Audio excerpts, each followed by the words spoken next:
Yo, yo, yo. Why am I starting with yo, yo, yo like I'm like some hip hop clown straight away? Anyway, hello. How you doing? Hello, yo yo yo. Yeah. So here we are, Frielstyle once again, the music and marketing show, where I'm kind of a little bit more me and less full of shit, or more full of shit. I'm not entirely sure, but anyway, we're still talking a bit of business, but focusing a bit more on music and marketing. But I'm joined today by one of my favorite people, actually, just for your unbelievable dark sense of humor. That's the weird reason. Like, I feel the same way about you, which is just like, I don't think people really see the side of you, but you've got an incredibly dark sense of humor as well. So I'd love to expose some of that today. That just might happen. Anyway, so for the folks at home, we want to just say a little bit about who you are and why the hell I'm talking to you. I'm Stuart Breadner. I'm a music video director under the name Shootback, and I've been doing it for 12 years now. Been working with everyone from independent artists to major labels, whoever's paying the bill. I like long walks on the beach and boys that treat me right. I don't doubt it. I do not doubt it for a second. Yeah, I mean, I seem to have known you forever. And, it must be like 5 or 6 years now, at least. Yeah. It must be more than that. Yeah, no, yeah, at least. Yeah. Because I'm sure, yeah, I'm 10 years actually, because I mean, I was working on, a country music project, and I'm sure we were talking about.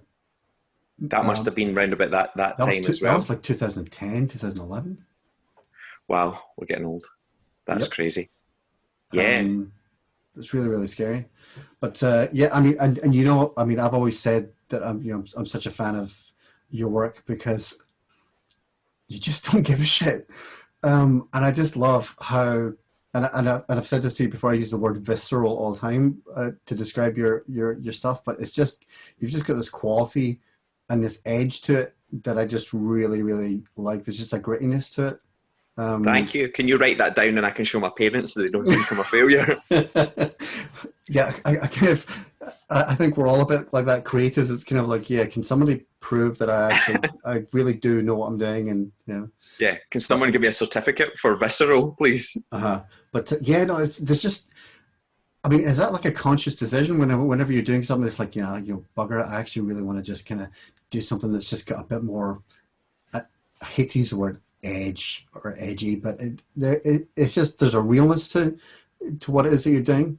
I think it just becomes like, because I'm such a film fan and such a music fan and sort of by proxy a music video fan as well, like if I'm in a meeting with someone and we're trying to create an idea, if you can very, very quickly come to the idea and be like, okay, we should play in like a dark abandoned warehouse, and they can pull up like 20 examples of that or quickly come up with references, I'm like, why would we do that?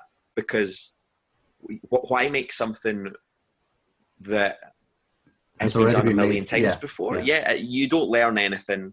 I don't learn anything. And it just kind of gets lost in the gray area, because it's oversaturated. So definitely, like, there is a conscious effort just to at least try and add a little bit of something that would be unexpected in that. I really, really like doing that with some artists, of taking them out. I've said to some artists as well, with like, imagine that you're a fan of your music.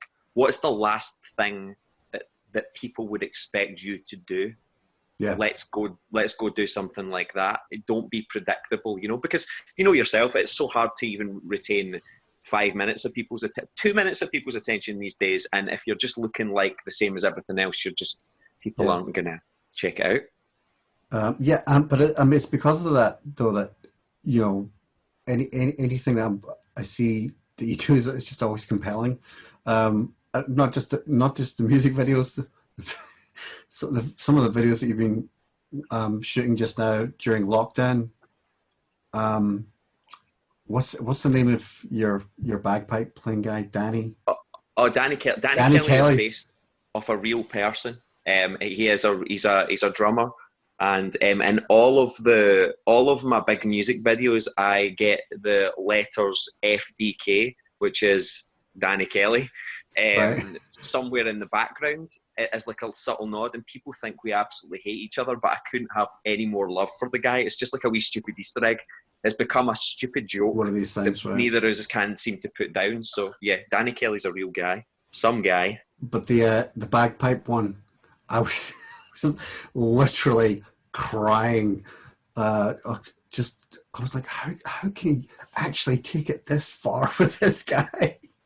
That's COVID boredom for you. You know, that's really, like sitting down of an afternoon and we can't stop. You so know? for the folks at home, you gotta check. What have you got a name for the? Is this video got a title, or is it just on your? Nothing. It's just like it's just on the Facebook. I'm pretty sure it'll still be public if anyone's interested. Yeah, put my name in. yeah, check it out. It's Stuart is playing bagpipes, and we all know how hilarious bagpipe playing can be if you're not. It's harder than it looks. I thought it's incredibly I'd be able difficult to get a note out of it. I don't know how anyone does that. It's crazy. No, it is actually it is an incredibly difficult thing. Yeah. Yeah. But yeah. So I was thinking about you know the various different things that we kind of talked about doing over the years, and I always remember. I was like, well, I'm kind of deeply insulted by that, but I get what you mean. But I remember you were interested in doing a day in the life kind of profile on me, which I thought was hilarious. But you just you described me as being David Brent, but talented. And I was like, wow, okay. Yeah, I totally get where you're coming from. But I was like, this could just go so wrong because most people just wouldn't get the joke. And I think more people would get the joke, but it's because it's not even a joke. Like, I think the bit of how I've come to describe you in the later years is like the Elvis of Mogai. Like, you're just Greg Friel. You are a singular unit with no hint of irony whatsoever, and it's not an obnoxious way. It's not. You're not playing a character. You just are a character. You can't not be yourself. And I really, really appreciate people that are 100% themselves, regardless of what that is. And I don't know. You're just hilarious. Thank you. I'll take that as a compliment. It is a compliment. But this is the thing is that, do you know, this is the whole idea between doing this podcast and say the other podcast. I always think that there's still a layer of professionalism that I have when I'm doing it. You know, if I'm interviewing some business people or whatever, I'm kind of like, yeah. And I feel like I kind of keep myself in check that I really shouldn't say that or ask that question or whatever, when really you're so tempted to say, really? Is that really what you think? And you know how when you meet people and if at networking events and that kind of thing, you kind of like, there's this veneer of, hi, I'm such and such and I work for such and such, and you're kind of like, what kind of music you like? Or it's some kind of real conversation. You catch anything decent on TV last night, you know, as opposed to I'm being super professional and there's this veneer, and I hate the veneer thing. You know, I'm always wanting to just be kind of like, hi, how's it going? Right, we're just normal people. Can we cut the crap and just be not weird? Yeah, I usually find people that can sort of drop the artifice and just get straight into like actually talking about real things. And we've had some, you know, deep conversations and some surreal conversations and some funny conversations, but we've never had a boring conversation. We've never just even done the small talk thing. So I've always appreciated that about our friendship is like, you know, you're not in an industry full of bullshitters. You're not a bullshitter whatsoever. You're unmistakably Greg. Well, I think the thing is that, I mean, there's a lot of people who, whenever they get said, oh, you should work with Greg, but you need to know that he will tell you exactly what he thinks. But like, it's not like I'm going to be horrible and be insulting. You know, my whole thing is, and like yourself, your job is to get the absolute best out of who you're working with. Totally. So the only way you're going to do that is by being honest and constructive. But you want to build them up. But I think there's a kind of disarming thing that you definitely have, in like what I try to like do when we're working together. I've always just said like a director's job should be to facilitate greatness. That's it. To get people in a room, and you have to be their biggest fan and toughest critic, and try and, as cheesy as it sounds, you know what I mean, just create a safe space for them to mess up. Yeah, Sorry, okay. I'll bleep that later on. Thank you. But this is the thing. There's it's all about different. Well, if we were talking about this in a business context, right, I'd be talking about different leadership styles and different approaches for how you deal with certain situations. And the way I am as a producer in the studio with different artists, every person is different. So my approach is going to be different.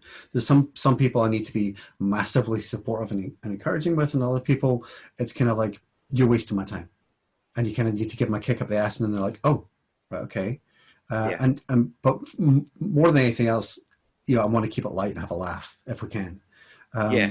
But there was a really good friend of mine. In fact, I'll mention him by name, Jared MacArthur. He does a gospel choir called the Geo Gospel Choir. Mm-hmm. And I've known Jared for about 10 years as well. And we were working together on some solo album material for him a long time ago. And one of the first sessions that we had in the studio, he was doing vocals. And he was a little nervous and kind of holding back, and he really needed to kind of start to kind of loosen up and relax. And he did. Like, first take, I was like, yeah, that wasn't bad. That was not bad, pretty good. But can you do it again, but just a little less shit? And he's like, he's never forgotten me saying that, because it broke the ice with him, and he chilled, and he was kind of like, all right, okay, fine. But focused, I was like, okay, right. And it's just like, sometimes things like that can just be the thing that breaks the ice, I mean, like, I don't know why I consider myself not to have a real job. Like, it's a made-up job. No one should get paid to be a music video director. It's ridiculous. Mm-hmm. We've got nurses and doctors and people that run into burning buildings. It's hardly essential. Oh, absolutely, 1,000,000%. I'm so fortunate that I still find people dumb enough to keep giving me money to do this.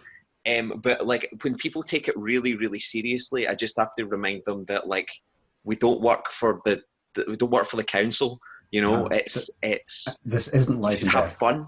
But even, like, I would imagine in other businesses as well, like, there's just, I don't know, it was in one of your other previous podcasts I was listening to, it was a woman, and she was just saying, like, don't be a dick. And that's, like, one of my personal mottos. Like, there's no, unless someone's been a dick to you first, then, do as you wish. But there's exactly. No reason to be. And there's no reason. I mean, I think we can all be artistic and and spread our wings artistically with what it is we're doing. But understand that, well, if you're doing a job for somebody, and if you're shooting a video for a major record company, then you're going to stick within certain guidelines and certain parameters so that it's still commercial, and you're not going to be shooting a David Lynch style video. You know what I mean? Yeah. Definitely. I think it's the kind of, like, and what I'm finding kind of refreshing about the music industry these days is, like, the big labels crumble and smaller labels open up, is like, they're less concerned about how you get their final product. They just care about getting it on time. Like, the amount of trust that either new versions of major labels or independent labels sort of put in is just really, really refreshing. That are just like, right, here's the money, see you in 4 weeks when you've done it. Whereas it used to be like being CC'd into emails with 22, 23 people all giving input into, like, so what lights are you using for this? And I'm like, who are you? Yeah. Barry in New York. Who's this? I mean, and there's all that kind of stuff. This is the stuff that most people are really unaware of, that don't work in the industry, and they're kind of like, you don't realize that, you're doing your thing or what you want to do, but it has to get past this barrier of countless other people before you actually get something out. And whether that bears any relation to what you actually wanted to do in the first place is, probably a long shot. But I think this is the thing that can be really great about working independently. Yeah. In that you tend to get more control over what it is that you're doing. And there's more of a, I mean, people are obviously serious about the work that they're doing, but there can just be more of a, we're all in this together kind of attitude rather than big evil corporation and I'm telling you what to do, you know? Yeah, I think it's a lot easier to understand the record business over the past, like, because I only really feel it's got better over the past 2 or 3 years, with a lot of indie labels getting decent amount of money and artists with exposure. It's easier to frame it now, and you can tell me if you agree or disagree, but they were a failing business, a catastrophically failing business for a long time. I'm sure you remember paying, as I did, 17, 18 quid for a CD Yeah. once or twice. And then to go from that to zero is like, what other business would be able to survive that, you know? Mm-hmm. I mean, how do you feel about it? Do you feel like, what do you think the sort of like major changes Well, that you've noticed? Well, the thing is for me was that, I mean, there was a business model that existed and that was kind of how I was able to make money. And then that Yeah, disappeared. So, you know, you were able to work, you know, there's development funds, you know, there used to be for, you know, record companies. And then when kids got laptops and became producers that way, then it's like, well, we don't need to spend money doing that anymore. Then you got the advent of streaming, which kind of totally wiped out whatever income you had from, you know, mechanical royalties from sales of CDs and stuff. yeah, But then, so for me, you know, there was, I suppose, the mental struggle of kind of getting around how do I fit in the new paradigm, you know, because it's not the way it used to be. So where's the space for someone like me? And then you find that it kind of starts to sort itself out. And then, you know, this new version of the industry starts to kind of take shape. Sorry to interrupt. It might be a little bit helpful, and you can batter in and explain for people what the deal used to be and what it is now, pre-streaming and post-streaming, like what a record contract, just in layman's terms of like what an artist was entitled to and how streaming has really, really affected artists. Because I think a lot of people are aware that it does affect artists, but I don't think a lot of people are really aware about the minutiae of a record deal. Well, I mean, the thing is, I mean, record deals are constructed for record companies to make money, not for artists to make money. So it's always going to be, well, certainly the way it used to be was, you know, massive budgets for videos, massive budgets for promo and all side of things, and that was getting written off against your royalties before you would make any money. So if an artist signed a contract back in the day, you would be getting your advance up front, but then it's going to be a long time before you're actually going to recoup that advance and then start making any sizable chunks of money, unless you make, you know, sell millions and millions and millions of records. But Yeah.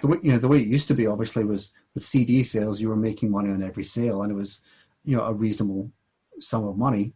But with streaming, that's just literally imagine, like you say, it just went to zero. You know, I mean, I think that I can't even remember the exact figure now, but the average stream is like 0.0007 pence, you know, per stream, and you're kind of like, what? So then, if as is the case with so many general pop records, there's like 6-8 people on a track. How are you ever making any money as a writer? No. You can still make money from PRS, but it's still you know, from getting records played on radio and TV and that sort of things. But it's obliterated from really what it used to be, you know. Yeah. But it's an incredible time to be an independent artist. Definitely, I think it's one of the great things really about why I'm able to do the job I get in at the very birth of YouTube. Like when I started making music videos, I think YouTube was only about 7 or 8 months old. You weren't even offering high definition video uploads, and I was having to convince people that music videos would be a good idea. Where they were like, "Where are you going to show it? The TV won't even take them," and then that quickly fell away, and then it's very much democratized the process, you know. Mm-hmm. Whereas I can see it's a redistribution of wealth, and I often find that, like, I can see where it probably affected you as a writer, for sure. But even I didn't really hear a lot of artists get really that annoyed when streaming first came out, because they were losing money that they were never entitled to anyway, because the money from the record, as you pointed out, goes immediately to like publishing and, you know, the major. Yeah, I mean, I think the thing is, if you're a major artist and you're making money, and there's so many other income streams that you have available to you. You know, touring is, you know, it used to be the other way around, but touring is like the main source of income now, which is like ticket prices are so crazily expensive, and I always find that one hilarious when people, like, you know, artists try and say, "Oh, it's the promoters, you know, making money." No, you're not fooling anybody. You guys are complicit in this. Yeah. You know, you want to make X from the tour, fine. The ticket prices are going to be that, and that's how you're going to get that money. So, you know, there's ways for artists, if you're a major artist, to make money, but the little guy, it's still the flip of that. You can make money if you own your masters, and if you actually own your recordings, you can make a really nice living on Spotify if you build an audience. If you build an audience on there, you can literally be bringing in thousands of pounds. Yeah. But if you were just a writer, forget it. You know, I'm connected on Facebook with Saida Garrett, who incredible pop writer, and she wrote Man in the Mirror with Glenn Ballard for Michael Jackson, and I Just Can't Stop Loving You. She recorded that with him, and I mean, she's written like some really, really big hits. But that song in particular is one of the most successful songs of all time. And it had 30 million streams on Pandora. And she shared this on Facebook. She said, "Listen, I've just got a statement in for Pandora, and that's 30 million streams, and it's like $1,600. Split that with the writer, so that's 800. Then, you know, it's like 30% to the publisher, 20% to my manager. You know, you can, like, Starbucks money. Yeah. For one of the most successful records of all time. Yeah. So if you're a writer and that's your sole source of income, what the hell's going on? Yeah. You know? I mean, I wouldn't even like mind what is Spotify now. Like, I must use Spotify for about 3 or 4 hours a day at least. Yeah. And it's like a tenner a month. I wouldn't, like, if it was 30 quid a month, I'd probably still pay it. If it was £1 a day to do it, if the funds were redistributed a little bit better, I think most people would probably be willing to pay now that it's just been so, you know, a part of our culture. Yeah. And I mean, that's the thing. And it always goes the same way. People are like, "Oh, I'll never do that. I'm not going to do that." And then it just becomes the norm. And it's like, "Oh, yeah. Stop buying CDs, stop buying tracks. You just stream it." Yeah. You know? Yeah. If it was a little bit more fair, you know, because like I said, I think people are aware that it's hurting artists, but then again, it's like, well, they don't really care because they feel like they can't really do anything about it. But like the best way that you had pointed out is if you really want to help an artist, unless they've got a ridiculous 360 deal going on, go to a show, buy a t-shirt, buy 2 t-shirts, you know. I kind of joke with bands now that like we're just glorified t-shirt salesmen now, because at the end of the day, that's about the only thing that's going to pay the bill, get someone through the door and sell them a t-shirt. Yeah, I mean, I think there's still a market for mementos and souvenirs, you know. So I mean, and I think, you know, there's always going to be people who want to buy the vinyl or buy the CD because it's like, oh, I actually have this tangible thing that shows I'm a fan. You know, there's that. And I always think that the strange thing is for me is that, like, at Christmases and birthdays, quite a lot of the time I would gift music to people, and like, how do you do that now? Give them a voucher for something, you know? And if they're just on a streaming service anyway, they're paying that anyway. So how does that work? Yeah, I agree with that. That is a sad thing, but I think I often use the example, we live in a world where you can get Sri Lankan death metal at 2 o'clock in the morning if you want it. You know, the amount of music that I've discovered that I probably would have never discovered. What the hell does Sri Lankan death metal sound like? Do you want to start a band? I think we can do that. That sounds fun. Wow. So Yeah. what have you been actually able to do? I mean, in the lockdown situation, I mean, obviously we're not being able to travel and go anywhere and do anything. But you know, I mean, you're able to kind of shoot content in and around, you know, where you live and that kind of stuff, which is keeping us all entertained. You know, are you able to just kind of think, okay, this is what I'm going to, we're planning this, we're going to be doing that. Yeah, like it was very much like a break to begin with, because I'd for about 3 years there, I counted that I only had 11 days off in 3 years, and those are including Christmases and 4 or 5 days when I got the flu. It was every day working at least 12, 13, 14 hours.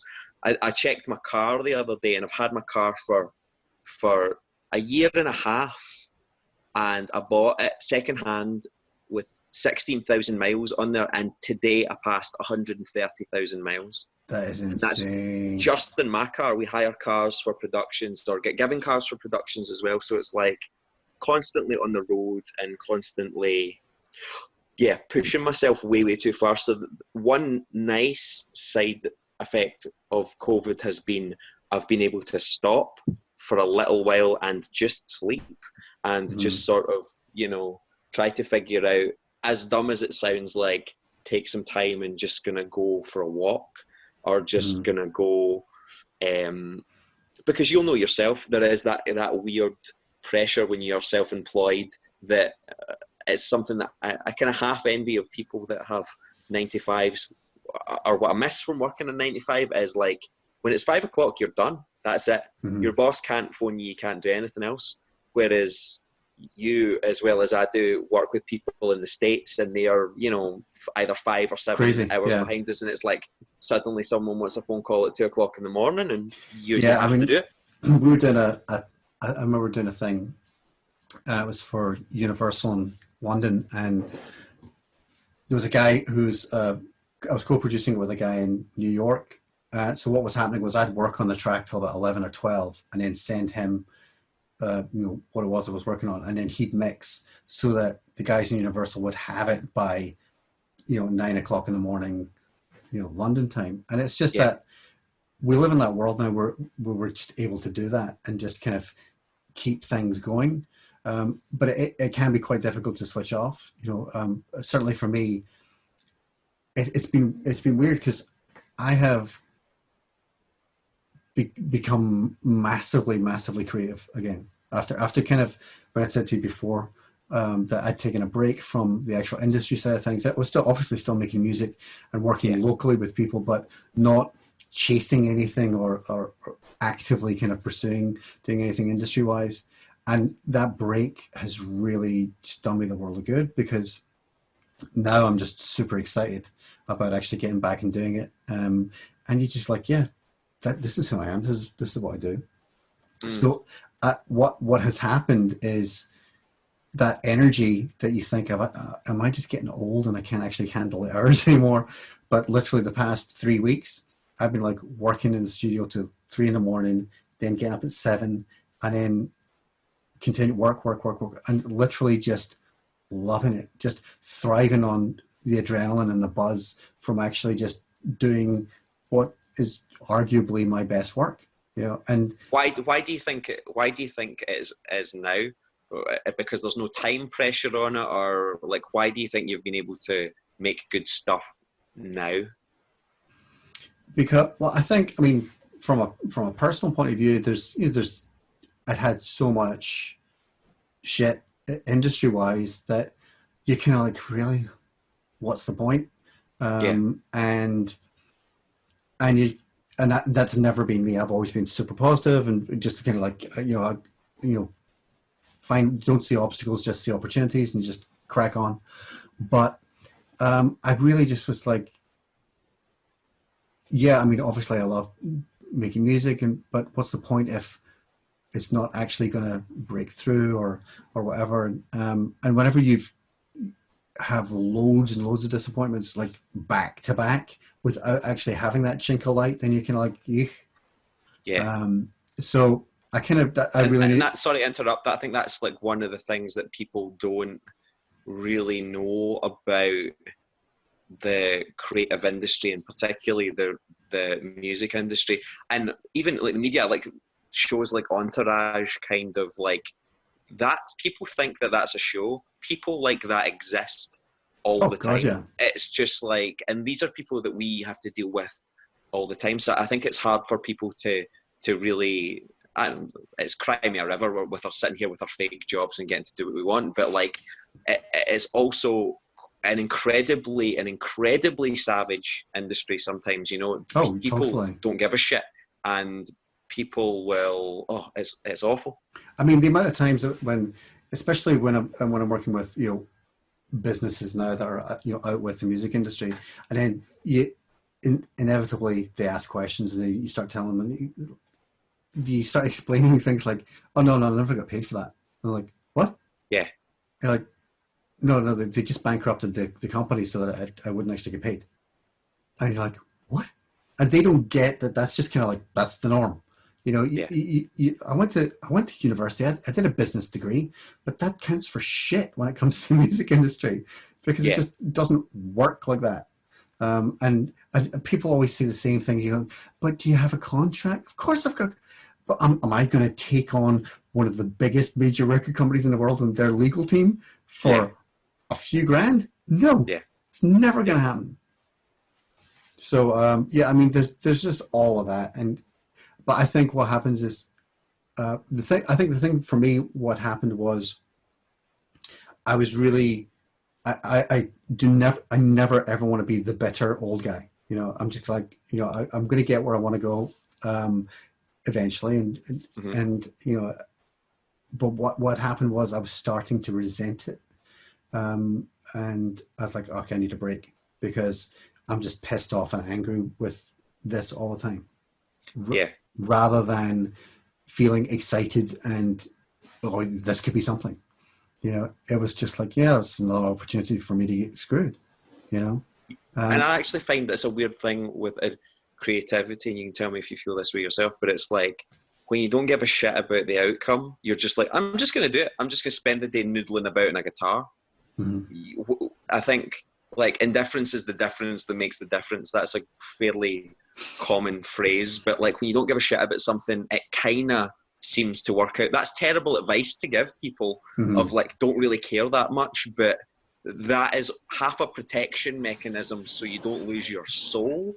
And also, don't expect too much of it. Just try and do the best, accept that failure will come. So I'm kind of glad to hear that you picked it up again. I mean, the thing is, it's like, I mean, it's all super cheesy and, but it's just very real for me. I mean, the past few weeks, I've just become like, this is who I am. I can do all this other stuff and that's great. And I really enjoy that. And I love all the creative side of things, no matter what it is. But whenever I'm actually making music from scratch and creating something and like, wow, okay, there's just no greater thrill for me. And I literally, I've been like 5 hours sleep. And my wife's just been like, you look amazing. How are you looking good on 4 hours sleep? I'm like, well, the weather was nice and I got a tan. But But you know what it's like yourself. It's like whenever you're in the thick of it, that's the stuff that makes you really, really thrive. Oh, like there's been times where it's been, I actually don't really know how, like, either badly my life was falling apart or how ill I was getting until I was done. Or I hear musicians talking about it like tour hangover or just after a project. It's a sort of, like, the other thing is, like, what I think probably a lot more people will be able to understand is the day after you come back from holiday, you're like, oh man, we're here again. There is an empty feeling when you're kind of, when you're done, and the feeling that you were just describing there sort of masks a lot of the pain and the heartache and all the things that you're going through. If you're as enjoying what you do, I don't think there's anything better than that, anything more fulfilling than that, Yeah, no. For me personally, I can't speak for everyone else, but like I get really frustrated and I feel quite empty when I'm not creating something, regardless of what it is. I like working on a problem, you know? Mm-hmm.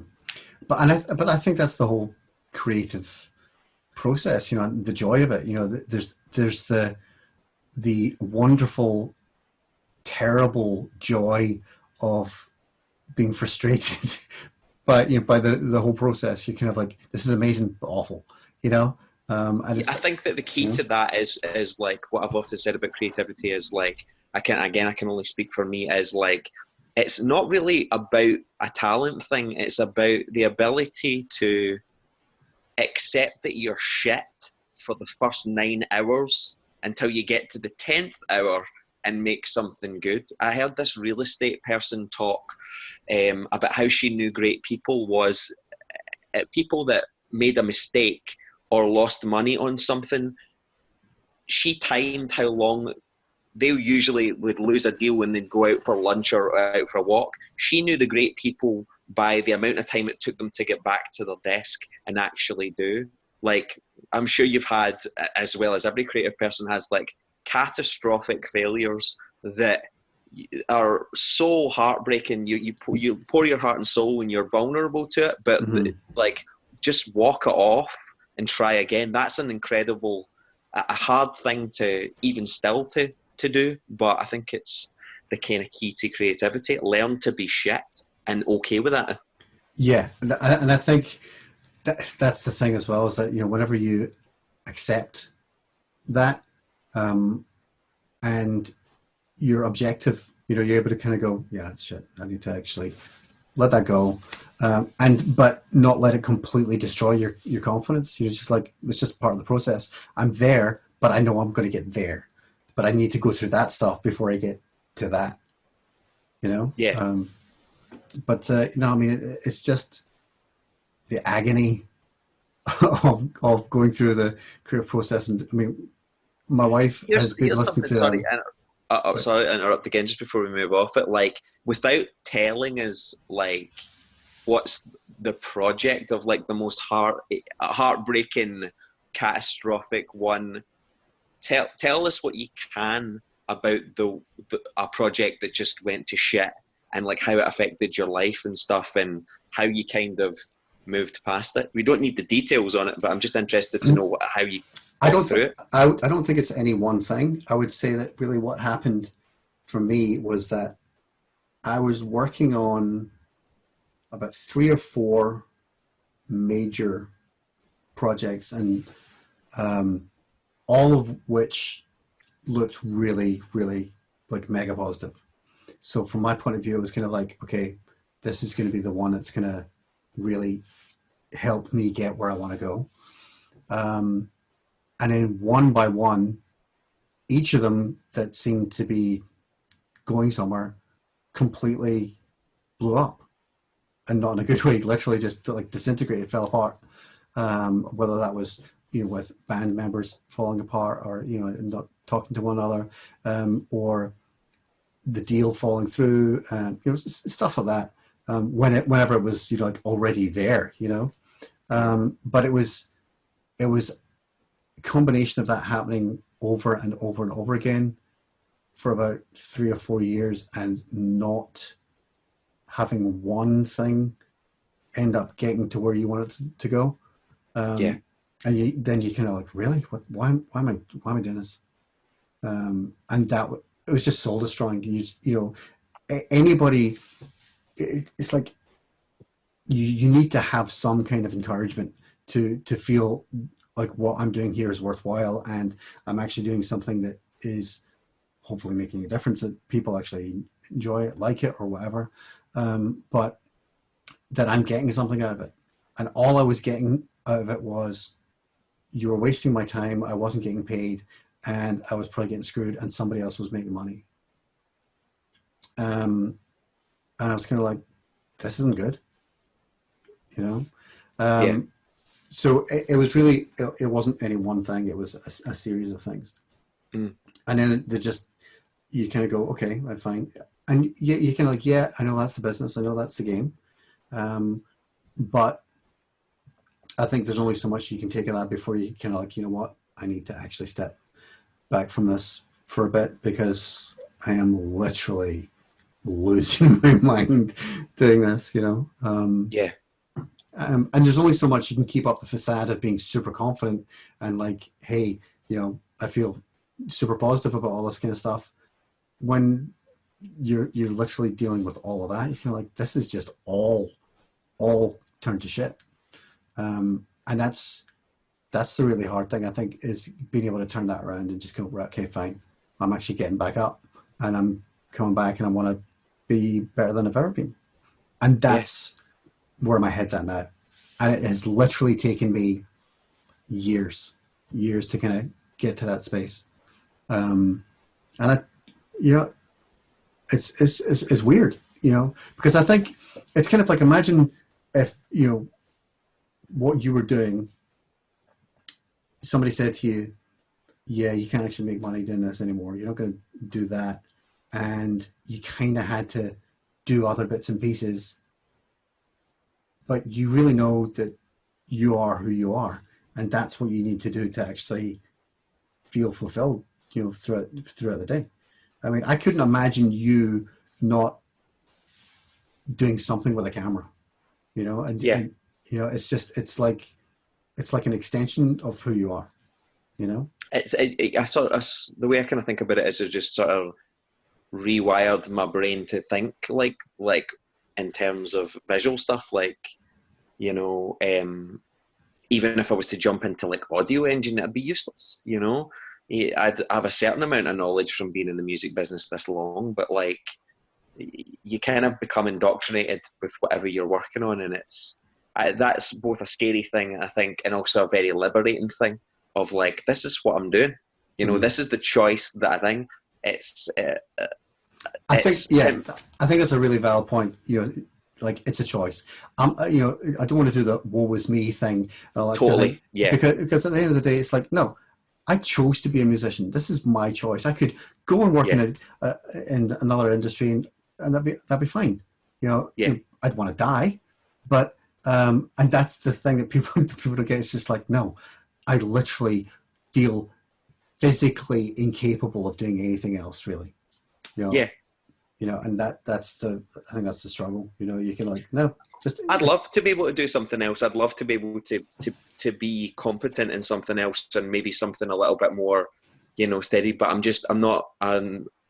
That's up to other people if I'm good at this. But I don't feel like, certainly nothing makes me more fulfilled than this. No, you know. No. So I just, even not making money, even doing it for free, I would still rather do that than a job that I couldn't stand.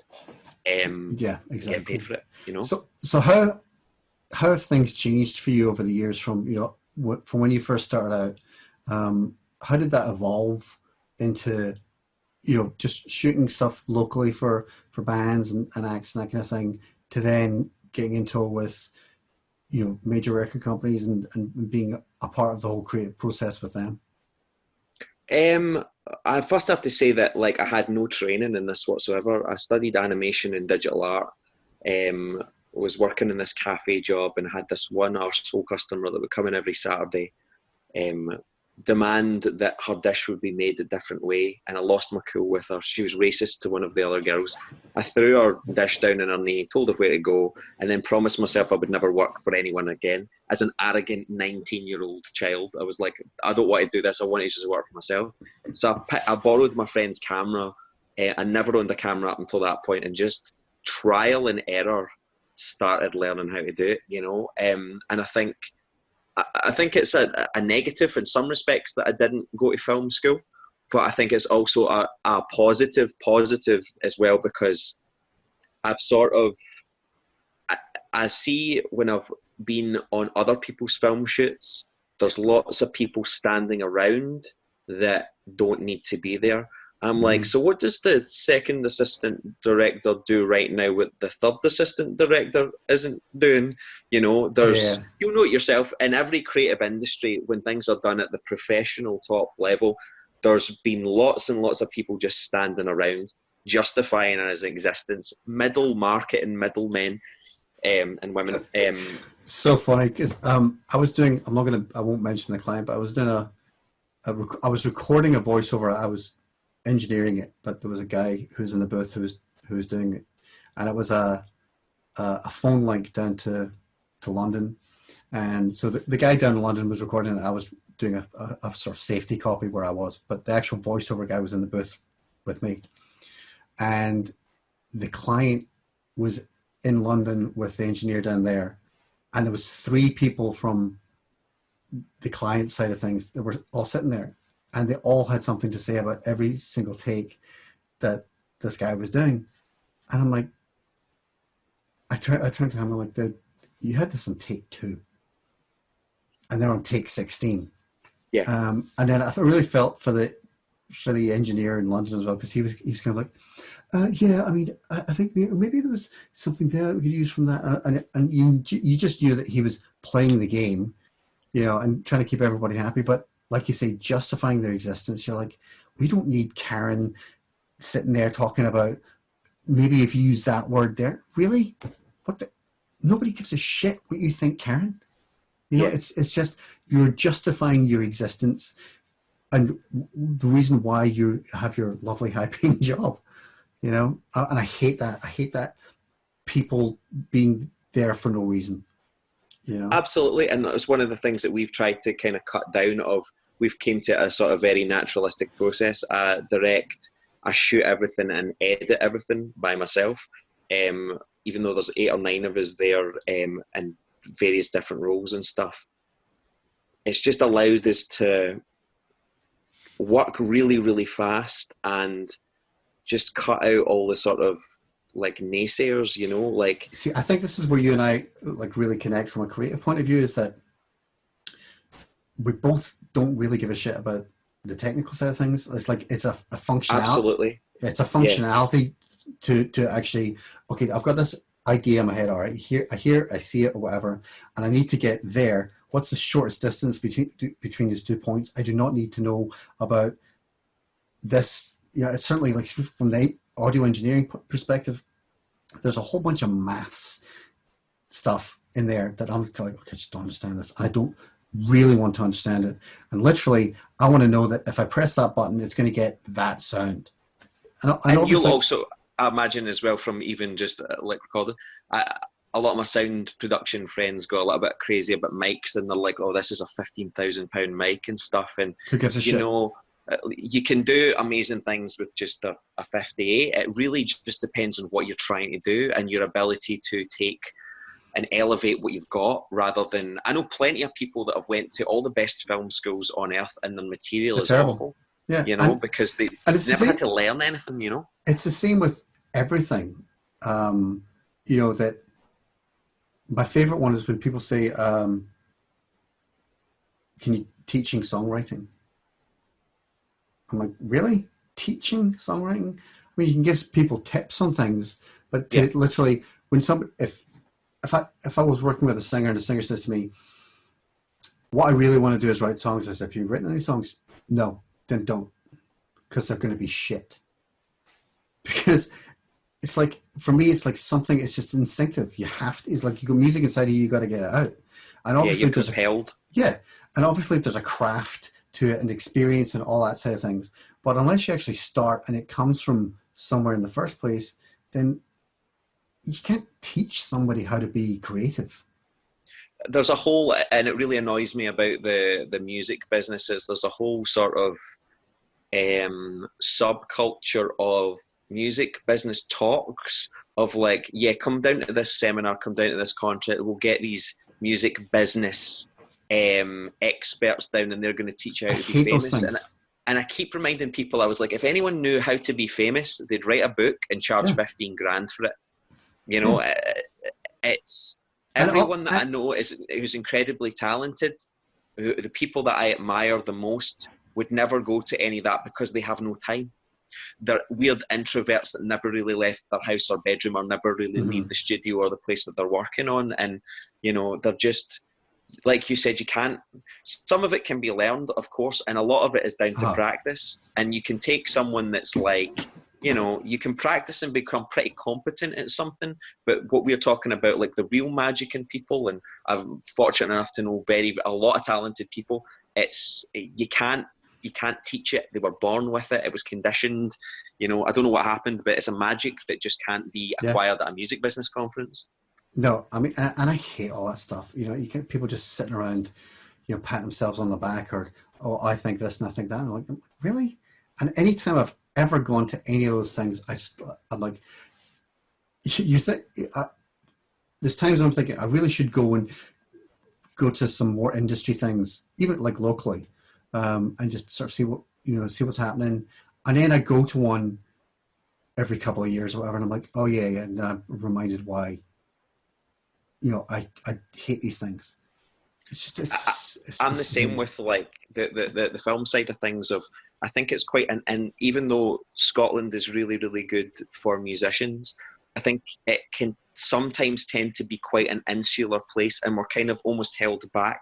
I can only really speak to the film side about this a little bit more, and the sort of music video side is there's about 4 or 5 guys out there in Scotland that are making absolutely ridiculous stuff. Really, really, really talented people, both guys and girls, but the rest are not really that good, and they make stuff and they submit it for competitions, and then they win the competitions. Oh, we won the Glasgow local whatever, and they pat themselves on the back. But I think these other people, like, have always, I feel, tried their world. I think you can judge someone as like, rather than I am the best in Glasgow or best in Scotland, you really have to start comparing yourself in an international level, because it's easy to be a big fish in a small pond. But I think a lot of people get to a level here, they stop at that level, and then they're like, okay, well, I don't really need to learn anymore. I can get my clients, I can do this. But yeah, I think it's really sad, because there's plenty of people with plenty of potential if only we, you know, sort of showcased this against the world a little bit more, you know? But I think that works the same way with music, you know, and there's so many people. I hate whenever artists say, yeah, I'm applying for a grant to get this album recorded. I'm like, you can't do it yourself. You know, it's like you literally have to apply for a grant because this album will never get made. And that tends to be the criteria for getting arts grants, that this music will never see the light of day unless we fund it. And you can like, well, guess what? Maybe it shouldn't be funded. You know, and it's you have to actually prove in your whenever you're filling out the forms for these things that it actually has no commercial potential whatsoever. And you're like, what? So why are we kind of pissing away money? Yeah, I'm 50-50 on that. Like, there is some things where, like, particularly like art, where I am very glad I saw it, and I'm very glad it got put in front of my eyes, because commercially it would have just not worked. Yeah. But what you're describing as well is, like, I think people that take the piss out the system. Yeah, and is like, I mean, I think there's things that are of cultural significance, and you can like yeah. that are of true artistic value. You're like, damn right, totally. But it's the people that you can like, you're actually just not that great, and you don't actually deserve to get money to get an album out there. And if you're really that focused on what it is that you're doing, then you'll find a way yourself instead of going to an arts council and begging for money.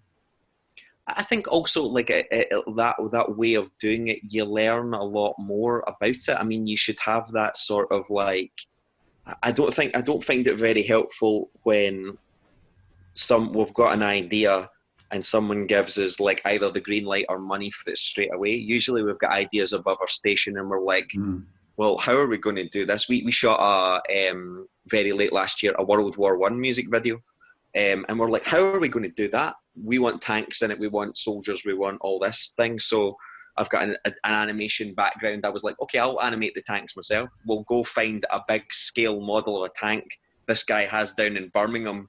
I'll knock on his door on a Tuesday afternoon, ask him to put it in front of a green screen so I can use it as a model. Like, the things that your art, whatever you choose to do, I believe evolves when you are pigeonholed in like, okay, I wasn't able to get 10 grand. I've got 75 quid and gaffer tape. What can I do now with it? You know, that's when the creativity happens. Somebody asked me this the other day. You said, how did you kind of know, that you could do the marketing side of things as well. I'm like, because it's creativity, and you're literally just forced to be creative whenever you don't have a budget for things, and that's when so many of the best ideas happen. You're kind of like, okay, what I'd really like to do is this, but we have no money at all. How can we actually do it? And that's when all of the really fun stuff can happen.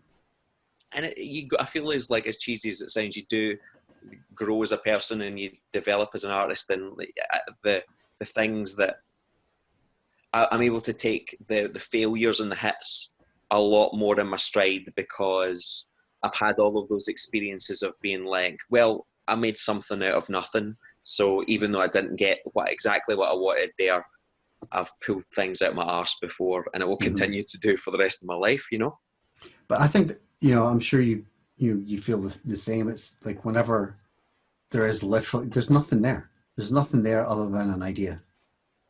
And then to actually then see it come to life, whether that's, in the recording studio or, on a set, and then to see it and it's there, it's like, whoa, we did that, and there's no better feeling at all when you sit back and you look at the thing that you've been making, or it starts to work. It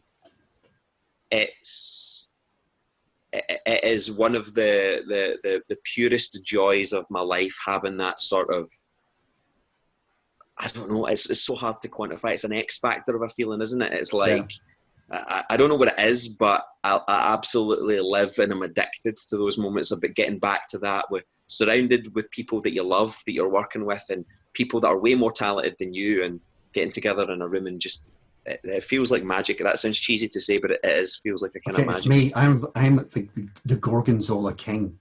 So cheese all the way. Right. I mean, we could obviously blather for hours and hours, but I just want to finish with one question for you. If you could give one piece of advice to people kind of starting off in the creative industries, really, and particularly, music industry wise, and maybe the visual arts, what would that be? I think the first thing I'd do is take everything I say with a grain of salt, because I have no qualification in film whatsoever. I'm entirely self-taught, but also take that as a bit of an example. If I can do it, really anyone can do it. I think that really, the kind of things that I live by is repetition is the mother effer of all skill. Like, it really, really sometimes comes down to putting down the time into it. Some of the most talented people I know are lazy, who are good at one thing, and they kind of just sit back in their laurels. You can become quite proficient at something if you put the time in. And what we were talking about earlier, accept failure and just keep pushing through. And the other one is like a music business one I really, really like is Decca turned down the Beatles. Like, Decca sat in a room and were like, Beatles are no good. We're not going to sign the Beatles, which is a horrific mistake on their part. People don't always know what's good for you, and people don't always know what's right. And unfortunately, people don't start signing on to a project until they can see it's making money, or the train has already begun to leave the station.